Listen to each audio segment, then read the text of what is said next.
സംസ്ഥാന സർക്കാർ പാവപ്പെട്ട രോഗികളെ കൊലയ്ക്ക് കൊടുക്കുകയാണെന്ന് തിരുവഞ്ചൂർ രാധാകൃഷ്ണൻ എം.എൽ.എ.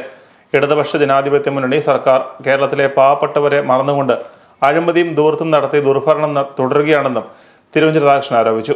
സർക്കാർ ആശുപത്രികളിൽ പാവപ്പെട്ട രോഗികൾക്ക് മരുന്ന് വിതരണം നിർത്തിവെച്ച നടപടിയിൽ പ്രതിഷേധിച്ച് UDF കോട്ടയം ജില്ലാ കമ്മിറ്റിയുടെ ആഭിമുഖ്യത്തിൽ കോട്ടയം മെഡിക്കൽ കോളേജ് ആശുപത്രിക്ക് മുമ്പിൽ സംഘടിപ്പിച്ച പ്രതിഷേധ ധർണ ഉദ്ഘാടനം ചെയ്ത് സംസാരിക്കുകയായിരുന്നു അദ്ദേഹം.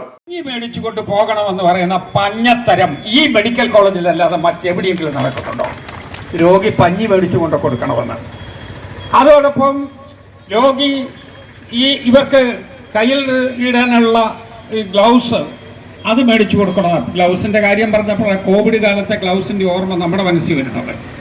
തലേ ദിവസം മേടിക്കുന്ന ഗ്ലൗസിന് ഒരു വില, പിറ്റേ ദിവസം മേടിക്കുന്ന ഗ്ലൗസിന് 5 ഇരട്ടി വില.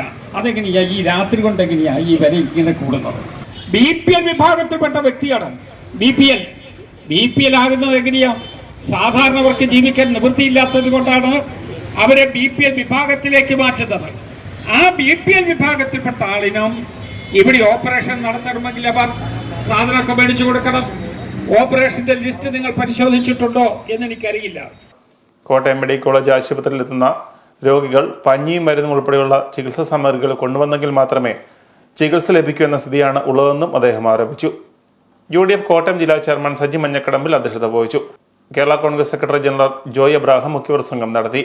ജോസഫ് ആഡിഗ്നെക്സ് MLA, UDF ജില്ലാ convener Filson Mathews, Kerala Congress vice chairman KF Varghese, PA Saleem, TC Arun, Tomy Vedagiri, Thomas Kananthara, Sobin Thakkedam, Binu Chenkalam, Jaison Joseph, Shanavas Pazhoor, Ananda Manjikkaran, KG Haridas, AB Ponnattu, Annamma വാണി, അൻസാരി കോട്ടയം, സന്തോഷ് പള്ളാംപുഴയിൽ തുടങ്ങിയവർ പ്രസംഗിച്ചു.